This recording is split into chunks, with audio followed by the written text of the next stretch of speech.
seeing this selling spree till last Thursday, but they did sell off strongly on Friday. So maybe, that's a stronger part of the market where there is more to lose in that sense if this continues.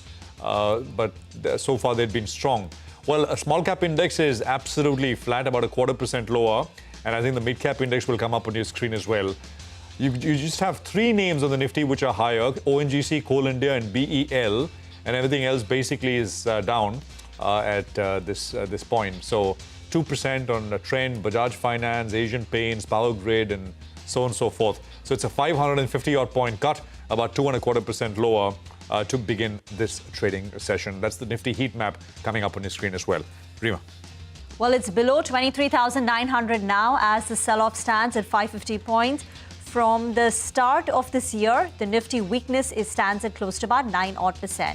Mid-caps are down 2.25%. The advanced decline ratio stands at 1:10, so terrible. Misho is down 10%. Oil marketing companies like HPCL, BPCL, Oil IOC are down 6 to 7%. You've got quality walls on the back of the Q3 numbers. Weak, the losses have expanded. Stock lower by 6%. Tejas Networks, PSU banks. In fact, all banks are selling off. So PNB, Bank of Maharashtra, Ujjivan Small Finance Banks, IDFC First Bank, Bandhan, a weakened trade. Ircon is down 4%. Very large volumes here. Railways are not getting spared, and Ircon is under pressure. Samvardhan and Motherson, the street perhaps is now fearing weakness in global growth because of the supply shock, a rise in crude prices. GAIL is lower by 4-odd%. Eternal has corrected very sharply. Eternal from the start of the year is down nearly 20%. So it's been one of the biggest losers. IT, of course, has been weak, but Eternal outside of IT has been under pressure. Asian Paints is down 5% in the large cap space. Interglobe Aviation 5.5% lower. These are all stocks negatively impacted by the rise in crude prices. ONGC, Oil India, and Reliance Industries should come up for you on your screen. ONGC up 0.8%. Oil India flattish, negative bias, but down about 0.5%. And Reliance Industries too, not falling as much as the rest of the market. It's 23,800 now on the Nifty. A complete risk-off severe rout visible across the indices and individual stocks. The Nifty Bank now down 2,200 points, Prashant. Yeah, no, absolutely. More to lose there. I mean, did not correct with the rest of the market till recently, till a day ago. So in that sense, there is pressure. Just put up the refiners, right? I mean, Prabal was talking about the standalone refiners, Chennai Petro and MRPL in particular. So those are the oil marketing companies because, I mean, the retail side, if prices don't go up, they lose. MRPL is down 2.5%, and Chennai is down about 4.5% or so. But, we'll see how these go because cracks are super strong. Oil availability is not a problem. So this is an ideal environment for both Chennai and MRPL, at least till this war continues. So keep that in mind as we look ahead. Sandeep Tandon is with us, founder and CIO at Quant Mutual Fund. Sandeep, good morning. Great to have you with us here. Thank you very much for joining us. And what a day, right? Just these kind of big shocks. Sometimes I feel they're becoming more and more frequent since COVID, right? We've had many of these, but most of them have been short-lived, and that's what the market kind of sort of latches on to. That and historically, all these geopolitical oil shocks have been kind of short-lived, and they've been good buying opportunities, etc. But when you're in the midst of it, you're living through it. Who knows, Sandeep? What's your sense overall? Prashant, if you recollect, beginning 2025, I talked about, this is a PE contraction year. And we see market correcting sharply, particularly on the developed market side.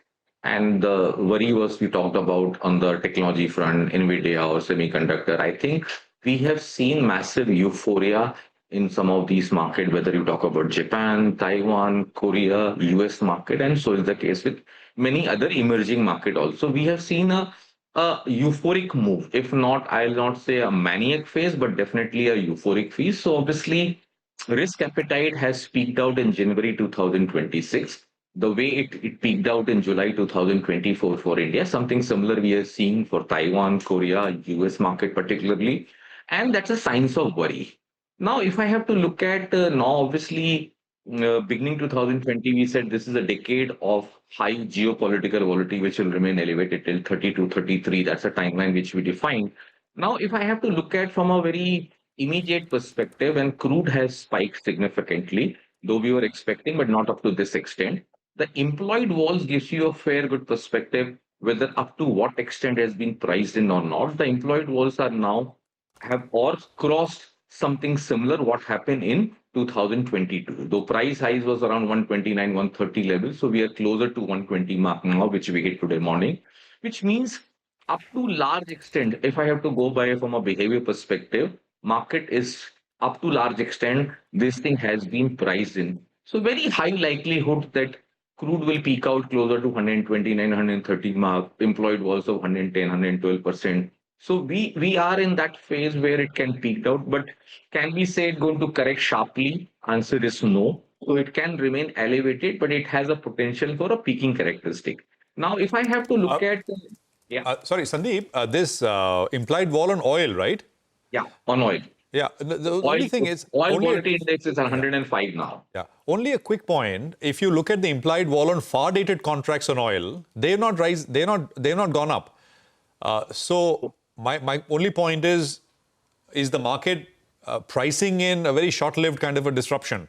So can we say, can we draw this conclusion on the fact that near-dated front month contracts, walls are very high, as you said, that prices will peak? Just your thoughts. Yes. So as you rightly said, the long term, it has not spiked up to that level, which means the long term trend is still down on the crude. And that is something similar view we also have.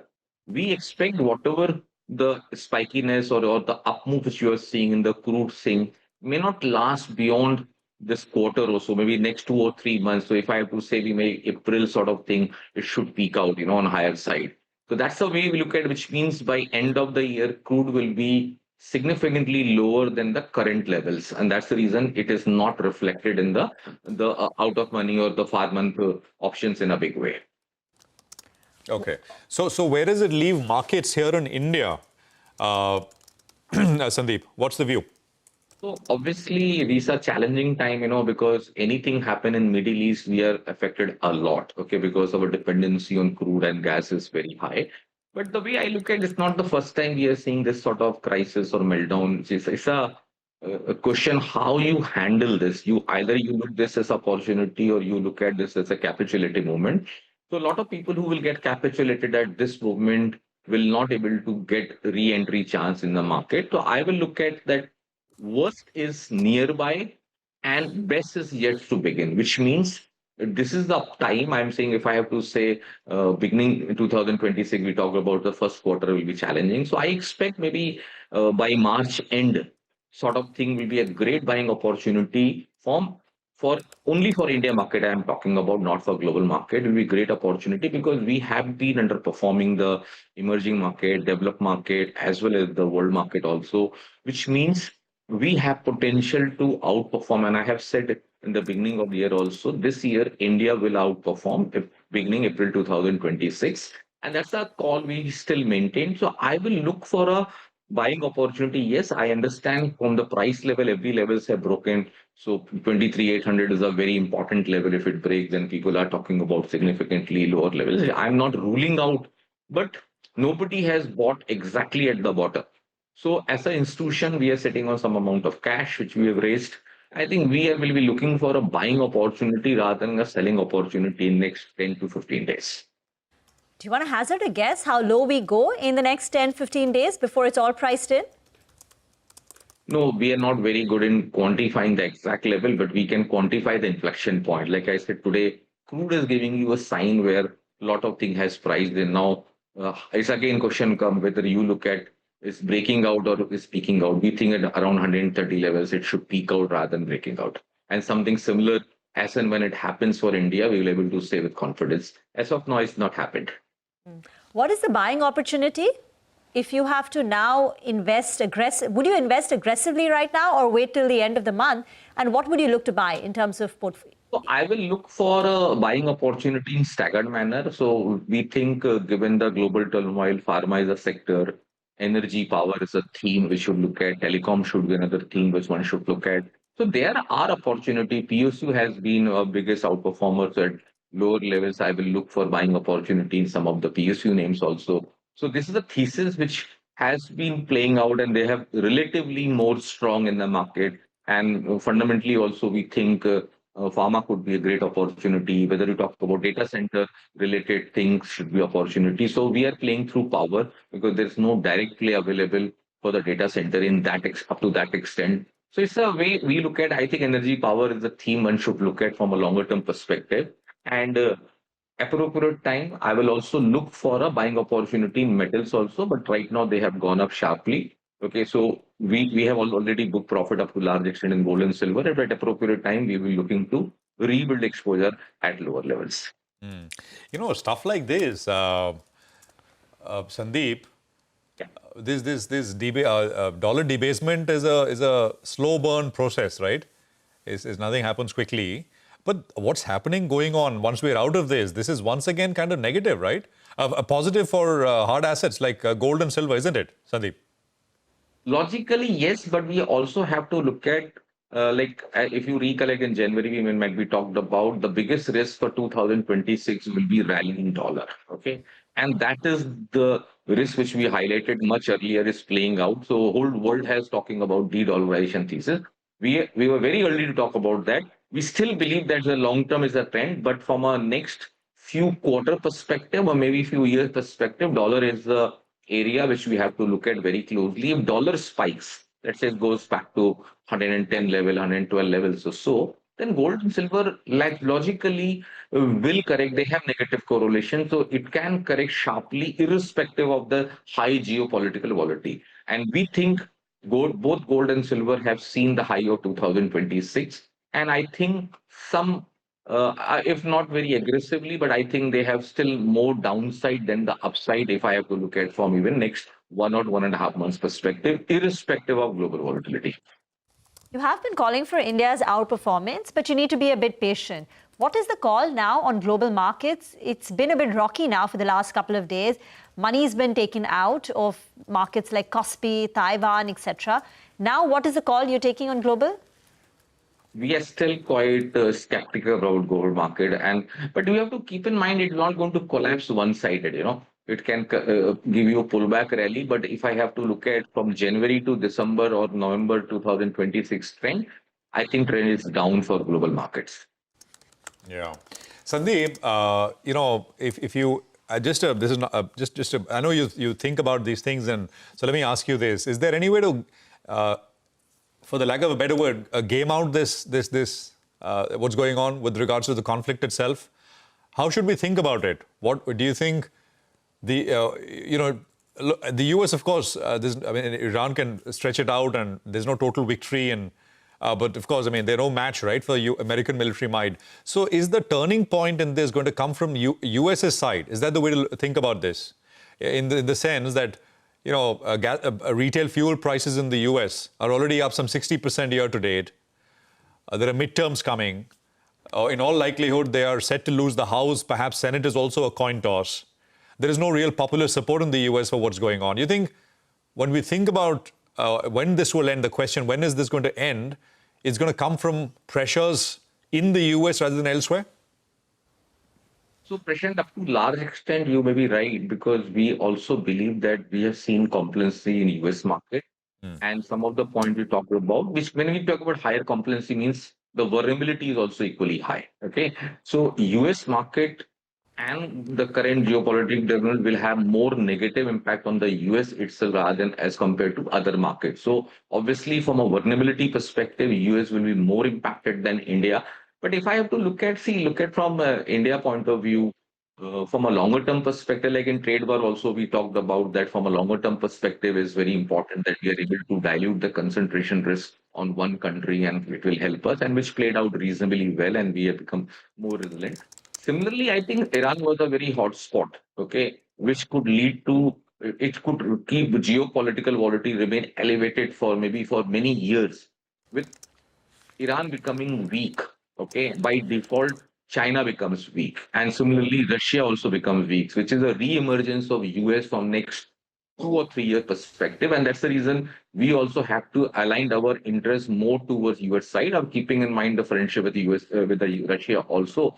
So if you really look at from, I look at as a very constructive move for India. It's a P expansion phase for India. When you're seeing a global turmoil, India is relatively safe. Yes, we do get impacted about the crude related thing, and maybe this problem by 3032 should be addressed when we are moved towards the green energy in a big way. So it's a temporary problem. Answer is yes, but I think if geopolitical volatility remains elevated, India will be beneficiary both from the stability perspective as the flow perspective. Now it's the question of how you manage this volatility.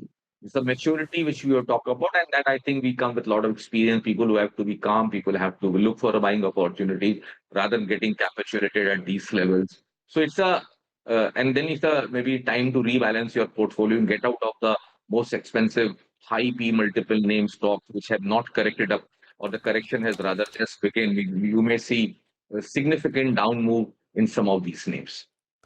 Uh, Sandeep, you would have spoken to a lot of companies, companies which are a part of your portfolio. What has been the feedback from them after the start of the war? Up until now, what we're seeing is a supply shock. But are they talking about a demand risk also playing out? Frankly speaking, we are more on the quant and data-driven guy. We don't interact much with the corporate because something, so we don't talk much with them. And I think even whatever feedback we hear from the media, see, nobody has a 100% clarity what is unfolding in the and the uncertain one. If you expect the company people have more clarity, I think I have a doubt. They actually, lot of the CEOs actually get capitulated at the bottom of the cycle when demand cycles completely collapses, and there could be reversal or the inflection point stage. At that stage, they give up. So I don't give too much weightage to the company's opinion because A, they are biased from their product perspective, and B, they lack that macro perspective.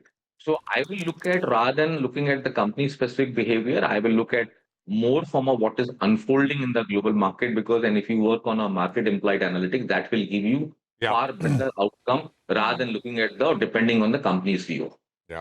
By the way, the rupees hit a new record low. We're down about 0.63. 92.32 is where we are at this point in time. So that's a sharp fall, 60 odd paisa. But I mean, Thursday was that big intervention. The RBI pushed back the rupee quite strongly. But when you have a 25% appreciation in oil prices, and we import 5 million barrels of it every day, that's straight away $200 million extra outflow from the exchequer. And that's showing up in the currency as we see. So the big question, right? When is this going to cool down, end, and so that's the problem.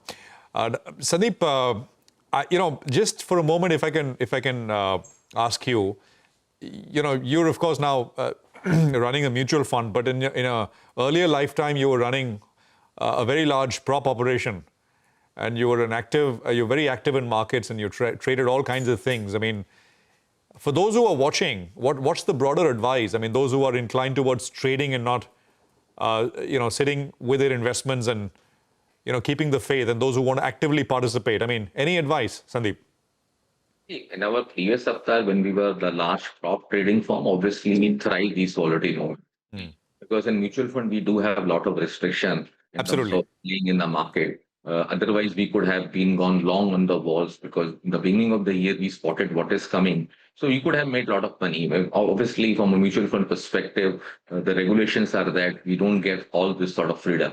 Now, if I have to talk about purely from a real retail investor perspective, and I think I always say any crisis is a very good opportunity to participate. However, people get carried away at the peak of the market. People think best is yet to come, and this is the early signs of beginning of a new bull run. All those theses get emerged. And I think those are the people who will struggle right now. But if somebody asked me in a very calm manner and a very composed effort, which you have to take right now, I think it's a selective opportunity to rebuild your portfolio. And I will also, if somebody says I'm fully invested, then what one should do, then one should rebalance your portfolio towards some of the sector which we highlighted has wherever you see your stocks or sector has potential to fall, remove the emotion biases that, oh, have seen such high prices or that was the levels we like to wait. That will not be a very effective strategy. Rather, book losses and move towards safety, move towards defensive name, move towards more value thesis, and what is going to work going forward. So every day you have to look at from here how market looks, and I will rebalance. That's the approach we follow in quant also. And there is something, we don't get upset or get carried away too much about this sort of volatility. Otherwise, it becomes very challenging for us to also manage money when you're talking about fiduciary responsibility. I think that mental piece is very important, and it's not valid for only for us. It's valid for every investor. This is a time you have to be calm and rebalance your portfolio. Don't panic. It's a time for rebalancing, irrespective of price. What do you sell? If you can rebalance, that will be a great opportunity. I remember last time you said liquidity first, safety second, returns third.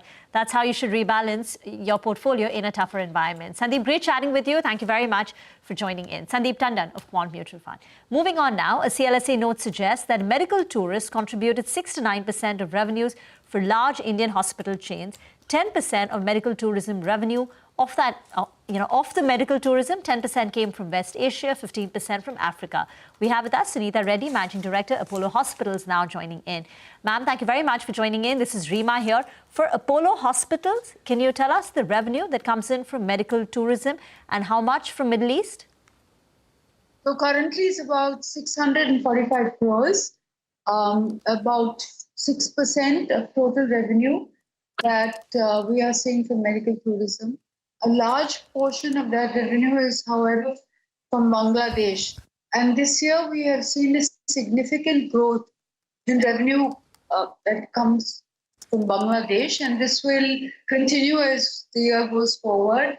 As you know, last year there was a significant hit, and I think now the market is opening up. With regard to the African countries, we do have about 45 crores from Tanzania and 30 crores from Kenya. So these are the two countries where there are alternate options which do not go to the Middle East, where patients are still likely to come. In terms of the pure Middle East, I think there's only about 50 crores, and this should probably be a very short-term risk. This year we will close our budgets as planned. Next year, I think we will budget and make sure that we continue to grow international while looking at other markets, which we have currently seeded. So there is Indonesia, there's Mauritius, there's Sri Lanka. They are all those countries that would normally fly to Dubai and go to Turkey.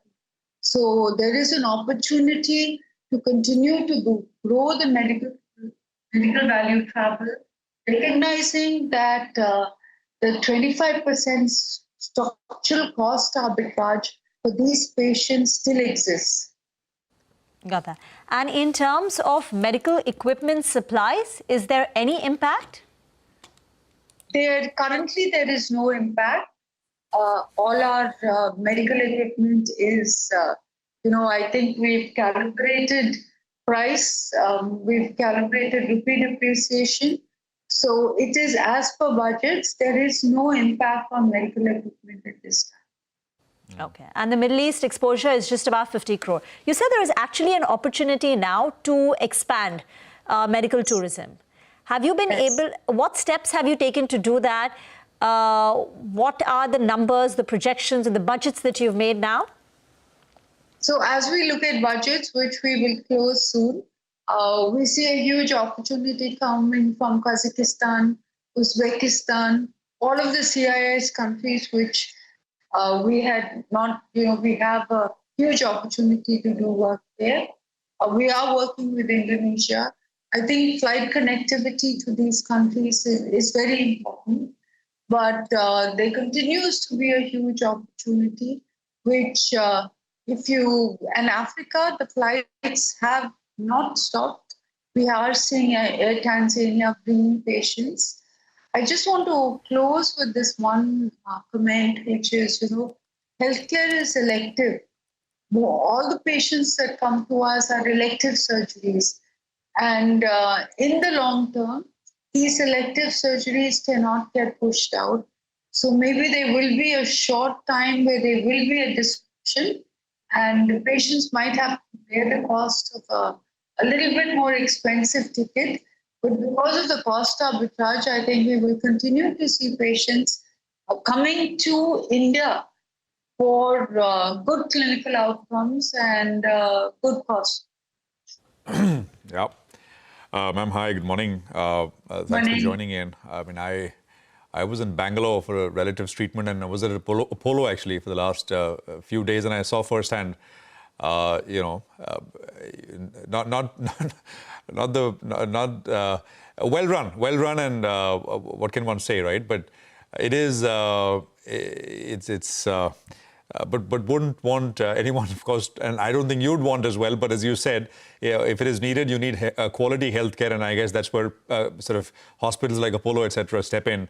Ma'am, in terms of bed addition, you know, you've guided for 1,500 beds to be added in FY27. Yes, yes. We really have a strong focus on opening out these beds, and they will happen. Of the 1,500, 750 will become fully operational. The balance 750 will be fully operational next year.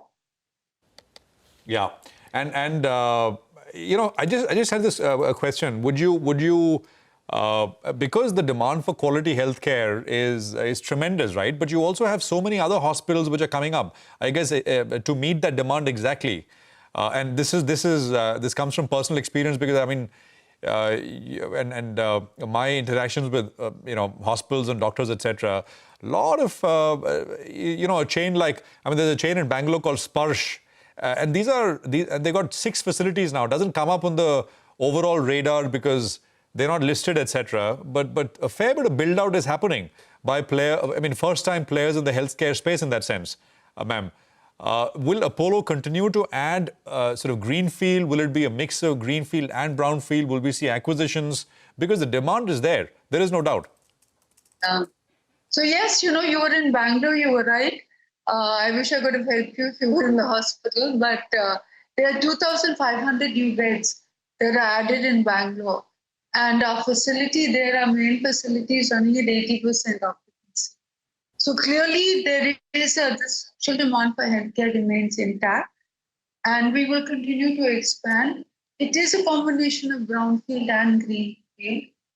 This has always been our objective. Greenfield, because we need to be in those key markets, Sajapur, Hennur. These are markets that we continue to, you know, we've acquired land, we will build out because there was no other facility to acquire. But clearly these markets are important to us. And I think that the payer mix is very strong. Ma'am, I don't think it impacts you directly, but there has been a Supreme Court order and they've issued a contempt notice to 51 private hospitals in Delhi.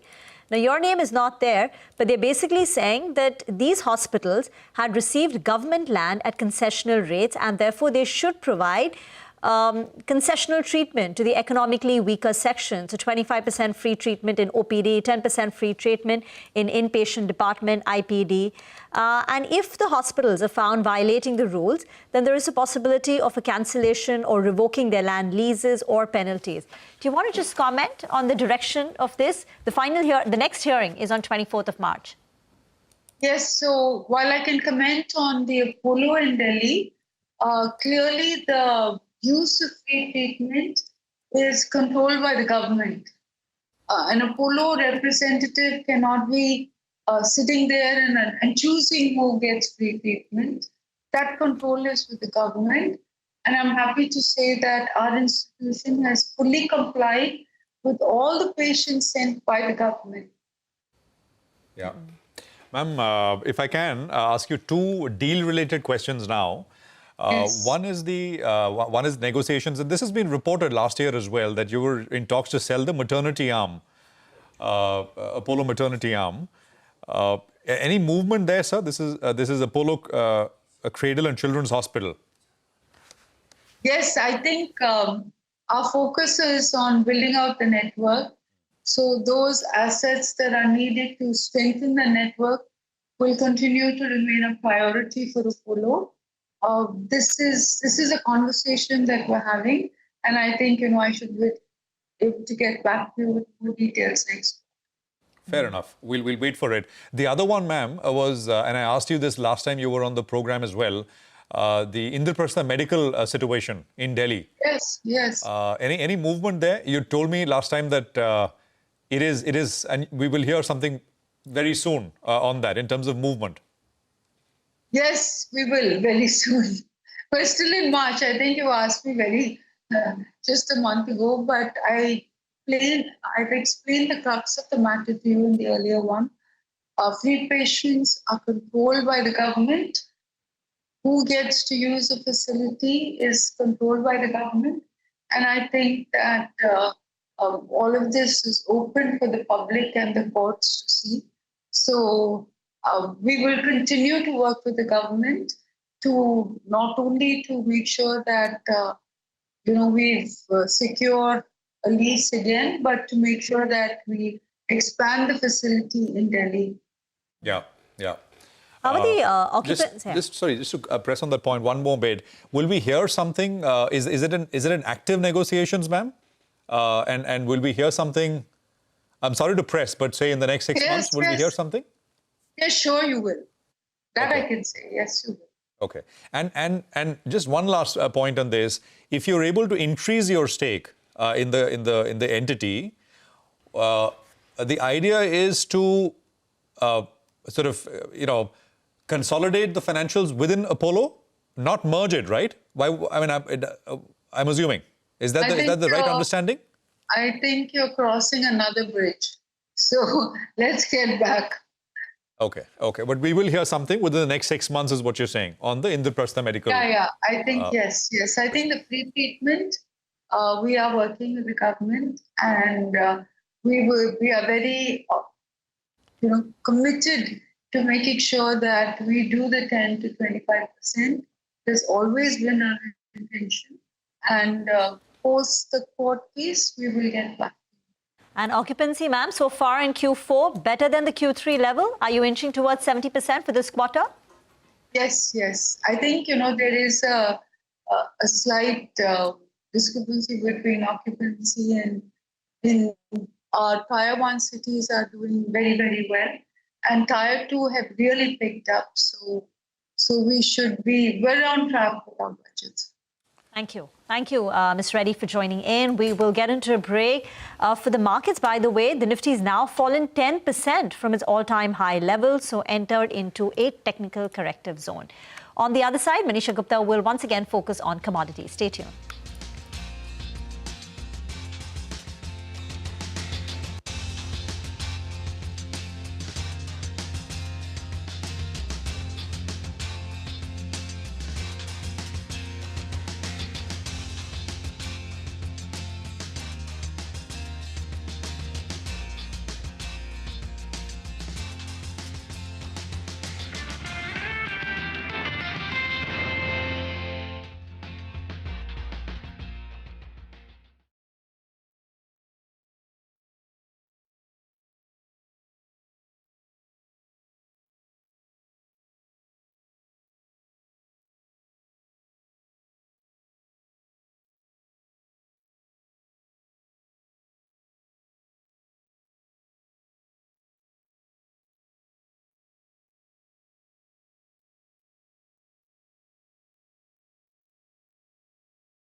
Welcome back. As promised, Manisha is now joining in, tracking crude oil prices and the surge there. Thank you so much for that. Well, yes, take a look at the crude oil prices. And when you look at Brent and WTI both, they seem to be trading at the same level of around $115 a barrel. It usually is a difference. WTI is slightly cheaper in discount to Brent, but that difference seems to have gone away at this point in time. So we are trading 24 to 25% on the higher side, 115 for both these varieties, which actually take part as 2/3 of the global oil therein. This is the highest level that we have seen for the crude prices since the Russia-Ukraine war began in 2022. The huge premium also comes in from the fact that you're looking at calls in sense of derivatives at record numbers there. It has been record volumes as well when you look at the previous week in sense of futures as well at ICE and in the WTI markets therein. The 20% gains that we saw in the crude oil prices has been the highest since April 2020. And when it comes to the WTI prices, well, this is the highest weekly rise that we've seen since 1983. So various records being created when it comes to crude oil prices in sense of weekly gains. Interestingly, last all of week was 20% higher. And today as a single day, we are looking at 25% of a jump coming for the crude oil prices therein. Well, the airstrikes have hit Iran's facilities in Alborz is what we understand, and that has taken the prices on the higher side. And then the major reason really has been Strait of Hormuz. This is the point that we have been talking about even as the war had just started to begin and many parties said that Strait of Hormuz would not be shut. This is where 20% of crude oil passes through and much of that is shut now. Today is a 10th straight day of this conflict therein and the Strait of Hormuz has been shut for 6 days therein. So West Asia producers are also curtailing their production and that has led to also increase in prices. Remember, there is just about enough storage for them to keep crude and if you can't ship it out, they are cutting production because of that as well. So I'll talk about various countries therein. You have Iraq where the output of nearly 3 million barrels per day is what they have been doing, but 3 southern oil fields is where we have seen output there being shut. So 4.3 is before war, after war it stands at 1.3. 70% of a decline is what we've seen in sense of Iraq there. Take a look at UAE and there as well, they seem to be managing offshore production, addressing storage needs as well. From 3.5 million barrels per day of production in the month of January, UAE also has seen a decline of around 25 to 30% is what we understand. And then it is about Kuwait, which also has cut its oil production and refinery output. It produced 2.57 million barrels per day in the month of January. That seems to have declined quite sharply as well. Saudi also is known to be diverting some crude via Red Sea, but not too much. And that also is a longer route and delayed shipments, and that would lead to increase in prices as well. JP Morgan, in the meanwhile, says that the production cuts could exceed 4 million barrels per day if Strait of Hormuz continues to remain shut, and that's nearly 4 to 5% of the overall global consumption therein. Even as we speak, we're looking at newer highs there, $116 a barrel now for the crude oil prices there. This is what we've done in sense of prices then. Last 1 week has seen 40% gains. Last 1 month, 60% now. And for this year till time, we are up by nearly 80 to 90%, depending on what crude variety you're watching at. Let me also take you through prices on how we started this year really. 1st of January, the prices were at $60 a barrel. We did see gains up to 71. This is during the tariff conversation that we seem to be having. And then after that, immediately after that, we saw that conflict start, crude prices jumped up by $6 to $7. So 71 to 81 came in within 2 days there. 5th of March, we were trading at around 85. On Friday, we were surging to $92 a barrel. That is where we closed. And today, we are trading at $116 a barrel. It has doubled from where we started on 1st of January. From $60 a barrel to $116 at this point in time has been a huge surge that the crude prices have seen. Now, when you look at it from the India's context, well, 85% of our oil requirement is imported. Not just crude oil, but various crude derivatives as well. So whether it is about LPG or LNG, we import nearly 85 to 80% of those as well. And the markets do believe that, not as of now, but you could be looking at higher prices and supply constraints coming in for India as well. Not just in sense of availability, but this has impacted the Indian rupee as well. Rising inflation is going to be another concern that perhaps not just India, but various other importing countries could be looking at. And finally, when you look at the kind of banks and brokerages report that seem to be coming in, $100 was supposed to be a level in dire consequences. Now that we are standing at 116, There are reports of $120, $140, $150 a barrel as well, depending on how longer this conflict is prolonged and how long you have Strait of Hormuz shut as well. Yeah, absolutely.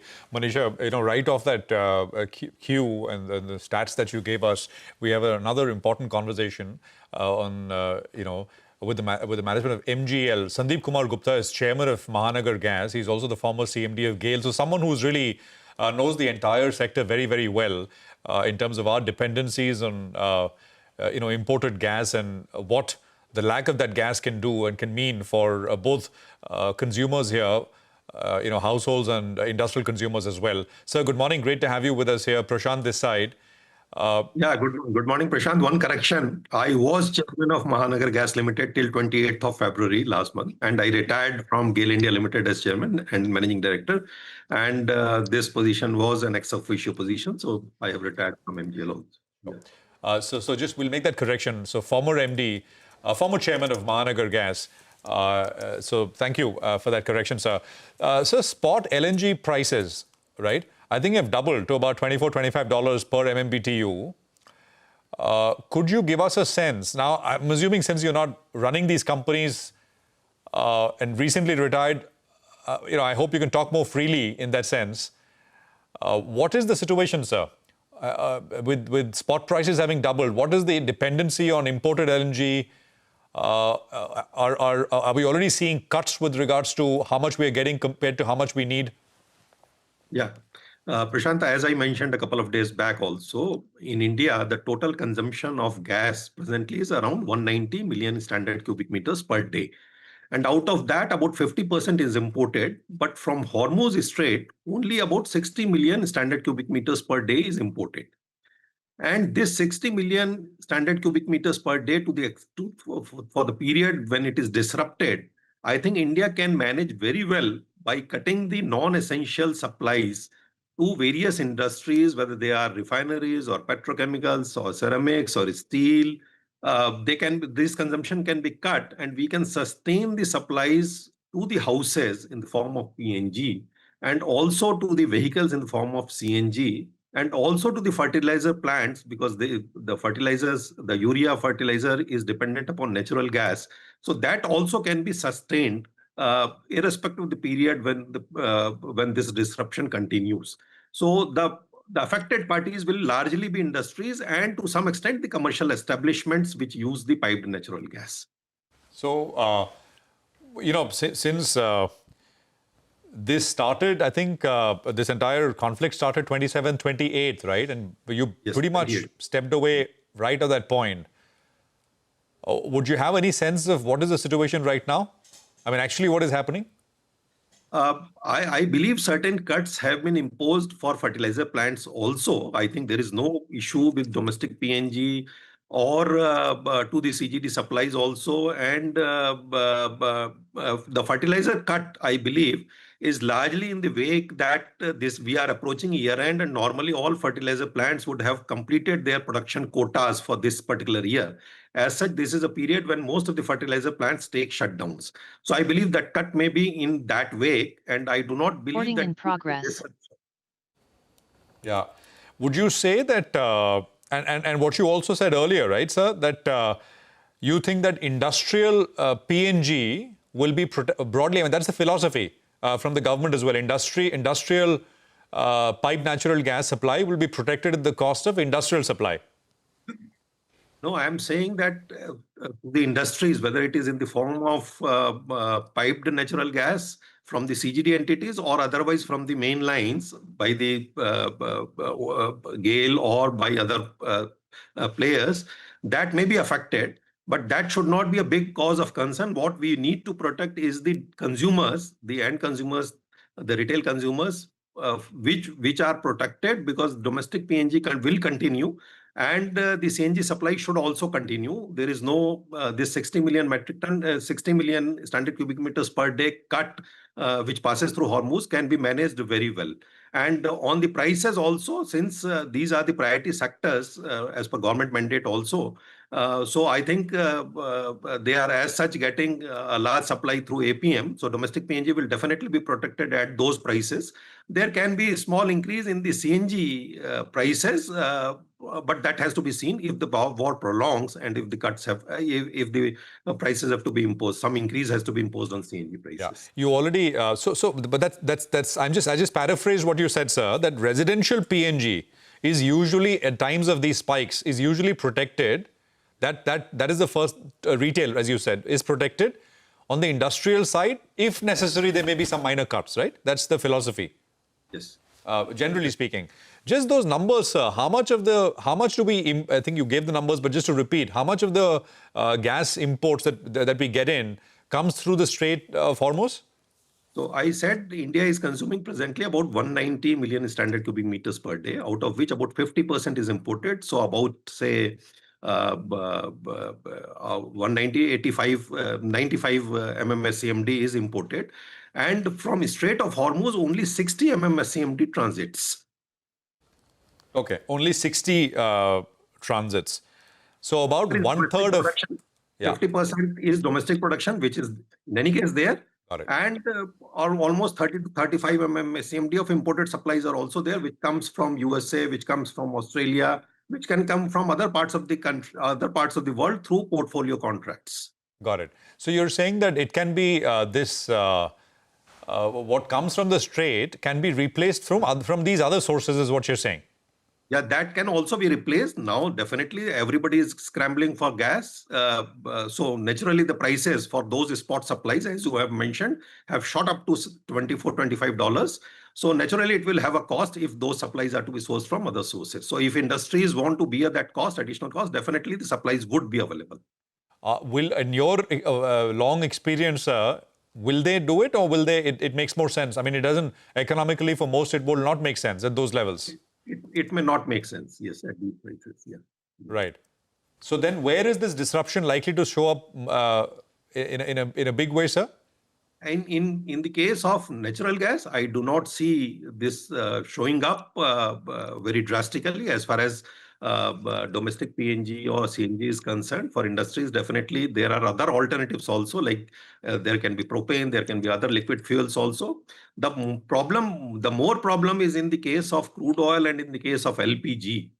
Because unlike natural gas, the crude oil has to be then processed and then the petrol or diesel or other products are to be produced. And in the case of LPG, the situation is little delicate because India imports about 65% of its LPG requirement.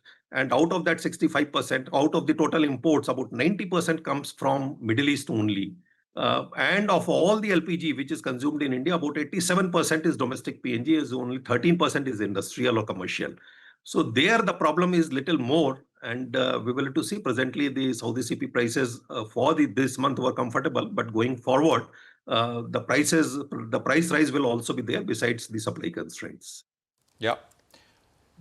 Thank you very much. Lots of numbers, lots of data, and I hope you'll join us again, sir, as we continue to track developments because they are fast evolving. Hopefully, they don't last. This current situation does not last for long, and prices come back. But thank you very much for joining us here on CNBC TV18. Time for a quick commercial break here. We'll come back in just a bit, and we'll, of course, focus on the markets. Nagaraj Sethi of HDFC Securities on the other side.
Welcome back. Still nearly 700 points lower on the Nifty. No recovery in the first 1 hour of trade. Sensex down 220 points. PSU banks are selling off. In fact, the Nifty Bank itself is down more than 4%. Top losers include Interglobe Aviation, that's 7.5% down. In financials, you've got SBI, Shriram Finance, Geo Financial, Axis Bank, ICICI Bank, HDFC Bank, all seeing losses between 3 to 6%. And Asian Paints, Maruti, L&T also taking a leg down. Nagraj Shetty, Senior Technical Research Analyst at HDFC Securities, is now joining in. Nagraj, after this open around 23,800 and lower, what are you doing? Hi, good morning, Rima. Yes, the market is just echoing the global sentiment. This is a clear sell and sell on rise market. The opening downside gap, which are open on the daily and weekly chart, indicating the havoc in the market, which is happening right at a time. The support level are the just levels where market tend to penetrate in such during such times. And I wouldn't be surprised if 200, 300 points of bounce back from here on could met with severe selling pressure somewhere around 24,000 levels. So it's going to be a sell and sell on rise opportunity for the market. At the lower levels, I'm expecting around 23,200 to 23,000. There are some areas where we can see some base building, at least some bounce back at the lower levels. So you expect bounce only to come in at 23,200, 23,300. So still about 500 points, 600 points lower from this level. Are there shorting opportunities in individual stocks? Yes, of course, there are a lot of shorting opportunity. First one from PFC. Chartically, if you look at the chart of PFC, it has been in a distribution phase around 428, 430 levels. It has broken below the important support of 200-day EMA. Kind of a fresh sell-off is happening in this counter, which is the best good opportunity technically for a shorting. Currently trading around 389, 390. One can look to short at this point of time. Immediate target would be around 368 to 370, and one can place a stop loss at 400. Second one is from a metal front. Steel Authority has been in a strong up move recently. We have seen some higher tops and bottoms, encountered the hurdle around somewhere around 168, 169, declined sharply with a gap down opening. The overall chart pattern is looking weak for the sale. Currently trading around 147. One can look to short at this point of time. Immediate target would be around 138 to 140, and one can place a stop loss at 155. Thank you very much for that. It's an all-down day. Out of the Nifty 50 stocks, only 2 of them are in the green. That's Coal India, Reliance. 48 out of the 50 stocks in the red. And in the Nifty 500, nearly 480 to 490 stocks currently in the red. As the West Asia war has disrupted oil production and key shipping routes, the problem is the surge in the oil price is now well past $110 per barrel. Sudarshan joins in with key data on crude and the impact in the Indian markets. So today market is under pressure following the weak global cues and the sharp rise in the crude prices that we have seen in the last 48 to 72 hours. And one basket in the market which is impacted the most because of the increase in the crude price is all the crude sensitives. You talk about oil marketing companies of IOC, BPCL and HPCL, to all the paint companies, Asian Paints, Berger Paints, Kansai Nerolac, to all the other crude sensitive like even aviation companies, IndiGo, SpiceJet, Asian Paints, all the stocks are trading with sharp cuts. So we have to understand at this point what had happened in the last or previous cycle when crude had seen a major increase. That was at the end of 2021 or in the beginning of 2022 when we were faced with the tensions between Russia and Ukraine. And that time, in December of 2021, crude was around 68. Now, in the next 3 months, that was of 31st January, first I'll talk about January, it had risen to 91, and in March it had risen to as high as $139 per barrel, and that was the level of Brent crude. What had happened to Nifty in the same period? In December 2021, Nifty was around 17,065. Over the next 3 months, we had seen a decline of almost 8%, and Nifty had gone to as low as 15,700. Now, how much time did it take for crude to come back to the levels between 68 to 70? So to $70 per barrel, it had gone in March 2023, it had come back, and Nifty was almost at the same level that it was at the beginning of 2022. And it took almost 3 years for Nifty to go to the level we had seen in December of 2021, that was 68. But in the same period, there was a sharp recovery in Nifty from the level that we had seen in the early part of, or say, March 2022. Nifty was around 15,600. And from there, we had seen a sharp recovery. And in March 2025, Nifty had gone to as high as 22,300. So in the nutshell, it might take time for crude to go back to those levels or the lows that we have seen in the last month. But if there is a recovery, there might be a sharper recovery in the market if any kind of easing of tensions that we might see over the next few days. Thank you. That's what we're all hoping for. For now, markets are tense, and even the India VIX today has surged about 22%. The level right now is 24.07. We will get into a break. On the other side is our special segment. Lata speaks to former SBI Chairman Arundhati Bhattacharya in a Women's Day special.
Things you found as a woman banker?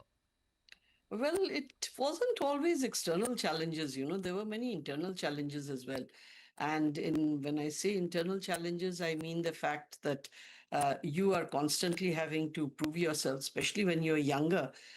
People are never too sure as to where your priorities lie. So, time and again, you have to sort of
Welcome to It's the Economy. It's International Women's Day, and we cannot celebrate International Women's Day unless we have one of the most successful Indian women in the world of business in India Inc., Mrs. Arundhati Bhattacharya, former chairman of State Bank of India and now president and CEO of Salesforce South Asia. Mrs. Bhattacharya is also the only woman chairman of State Bank of India so far, and the only public sector banker, between men and women, the only public sector banker to be honored with the Padma Shri. Mrs. Bhattacharya, thank you very much for finding time for us. You're welcome, and it's always a pleasure to, talk to you. Okay, Mrs. Bhattacharya, first questions about Women's Day, and then I'll get to other boring questions as well.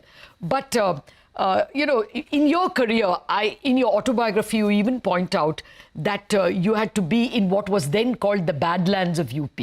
What were the most challenging things you found as a woman banker? Well, it wasn't always external challenges, there were many internal challenges as well. And when I say internal challenges, I mean the fact that you are constantly having to prove yourself, especially when you're younger. People are never too sure as to where your priorities lie. So, time and again, you have to sort of make sure people understand that you know how to prioritize, that it's neither the office nor the family, but that priorities will shift and you will have the wisdom to determine which is the one that's more necessary, and you'll be able to act accordingly. That's one piece. The second piece also is that, you have to constantly be able to prove that you can add value to any team, to any situation, to any conversation. So you have to be literally on your toes all the time, trying and understanding the situation, trying and learning as much as you can, literally learning on your feet, because the bank has this system of transferring you very often. They transfer you not only from job to job, job family to job family, but also from place to place. So your ability to be agile, to be nimble, to be able to compromise on so many issues and still come up and deliver is something that you have to constantly work on.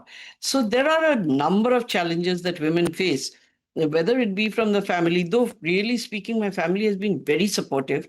But even then, there were a number of times that I fell short of their expectations. And obviously, that's not very pleasant. And you do have these little tiffs and these little problems, and you need to get across all of that. Now, let me come to the more important business issues. This whole concept of artificial intelligence, how are you seeing it from an India point of view? Are we going to stare at something negative like job losses, or is it going to be different? We're going to be pleasantly surprised with productivity gains. We just finished the AI Impact Summit, right? And I had thought that in the AI Impact Summit, I would witness a lot of fear, a lot of apprehensions. And I was very pleasantly surprised that instead there seemed to be a lot of energy, a lot of, curiosity, and people actually were very enthusiastic about what they could do with AI. And this was very well brought out, in this little fireside chat that I had with Nandan Nilekani.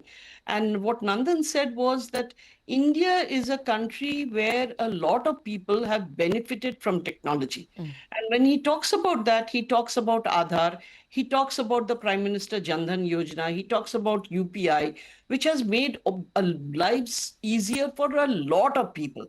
So, at the grassroots level, people have got the opportunity of getting included in the banking system, of, the ease of payments, which even we are experiencing the ease of payments. Absolutely. So with all of that, what has happened is people are not so negative about the march of technology. Unlike in the Western world, where actually speaking, they do have labor issues, they don't have that many youngsters, and they will benefit from AI. And yet, I see much more apprehension there than I see in India. In India, in fact, there is so much more of curiosity and energy and a positive, feeling about what AI can do for us. Okay. Now, if you ask me, what do I feel? I personally feel that India being so populous, there is no way that we can give our people what they deserve in the way of standard of living if we do not accept more and more of technology. Technology alone can empower us to actually deliver to the people what they deserve. Because there is no brick and mortar way of bringing this to the people. It's way too costly if you try the brick and mortar way. So the only way that we can really get our people to have the services that they need, whether it be in the area of education, it be in the area of financial inclusion, it be in the area of health, in any of the social areas, you need a technology. Okay. Not only that, even in the area of creation of jobs, you have to use technology in order to take care of the pain points that people have. Yeah. And as you go about doing that, jobs will get created. Now, having said that, there will be a very difficult time of transition. The older kinds of jobs will get phased out and the newer ones will still not have completely arrived, or people will not know how to get on with the newer ones. So there is going to be a full transition stage, which we will have to overcome. So I'm not saying that this is going to be entirely painless, but like every other industrial revolution that we have had in the past, there will be jobs that will be lost. There will be jobs that will be created. It's the transition that we have between the two, which if we can try and make it seamless, if we can be visionary enough to know what that transition is going to look like, what are the skills that you will need to have in order to, navigate the transition seamlessly, that is what is going to happen. Fair point. Okay, now let me ask you to wear your banker's hat and answer similar questions, ma'am. Bankers today will face two problems. One will be what you have seen. The savings intermediation has gone away from banks. They have had to share it with mutual funds. How would you have tackled that? Or how will the system tackle it? And secondly, AI will also impinge over there. Do you see job losses, retraining? How do you see AI and banking? So the way I see AI in banking is that a lot of this mindless servicing will be done by AI. Okay. Now, what will that do? That will release a lot of people back to actually connect with people. So, the sales teams will become bigger. The outreaches will become bigger. The advisories that the banks do will become bigger. So wherever you need human interaction, human empathy, that is the area where, the numbers will go up. And the areas where, you just had to do certain things in order to get servicing done, that can easily be automated and be done by AI agents. So, say, for instance, if you come to submit your life certificate or you are doing it even remotely, now what will happen? Actually speaking, the entire system of marking of your life certificate is something that can be totally automated. You don't really need to get there and do it. But then will it give the person a chance to actually have a conversation with the pensioner? Yes, it will. Because earlier that time was being taken up by doing certain, manual processes or semi-automated processes, which now can be done by the agentic enterprise. And you can have the time back in order to connect with the pensioner himself or herself and find out whether they need any further services, whether there is something more that you can do for them. So, those are the kinds of changes that are going to happen. So any place where human interaction is important or can be improved, that is the place where banks will need to concentrate on so as to move them into getting people to be more in connection with their customers and allowing the processes to run by themselves to be automated as long as the documents that come in are okay. And even the scanning of the documents and the triaging of the data to ensure that they are the right documents, all of that can be automated. Okay. So you can take the entire drudge out of banking work and get people to move to a people-to-people communication, which is, again, I think, both in the area of health and money, because money means security. I think it's very important and it's very necessary. Fair point. But I must quickly get your view on the earlier question I asked you. The current State Bank of India chairman was with me a few days back. This fleety and expensive deposits because of changed intermediation. If you were here, his answer was more securitization. My liabilities are becoming speedier. Let my assets also be speedily done. But your views? No, absolutely. Everybody is accepting asset-light models. Okay. What do you think a cloud is? A cloud is an asset-light model, right? Everything was supposed to be on-prem. Yes. Now you're Uberizing the Yes. use of the servers. Okay. So you are using an asset-light model. You are no longer paying for the infrastructure. So also the bank's balance sheets. The banks need to do that securitization to get their balance sheets lighter. Okay, that's on the asset side. But on the liability side also, you'll have to become a better player in the market in order to be able to raise those funds. There was a accusation that was done sometime when I was chairman that our treasuries are lazy treasuries. Frankly speaking, there is no scope now for treasuries to be lazy, because they actually need to be in the market in order to make the best of situations as to when they can raise funds. And if you look at all the Western banks, none of them are deposit dependent. Because as you evolve, as your economies evolve, the depositors will find better ways of investing their money that will give them better returns, and the risk appetite will go up. In our generation, because we were supporting a generation above us and below us, our risk appetites were very low. The current generation is supporting nobody other than itself, and therefore the risk appetites are higher. And they obviously will therefore not only want, low returns and low risk. Yeah. They're willing to take that risk. They will go in for risky kinds of assets and risky kind of instruments. So they will play in the market. Yes. And therefore you also need to be a player in the market. Fair point. Point taken, ma'am. It's never occurred to me that I'm speaking to a woman chairperson or chairman of SBI, and it doesn't feel that we need to even celebrate Women's Day. People like you have arrived. Thank you very much for joining us on this very special occasion. Thank you very much for having me. Well, that's it on this special edition of Bazaar. After a break, Chartbusters.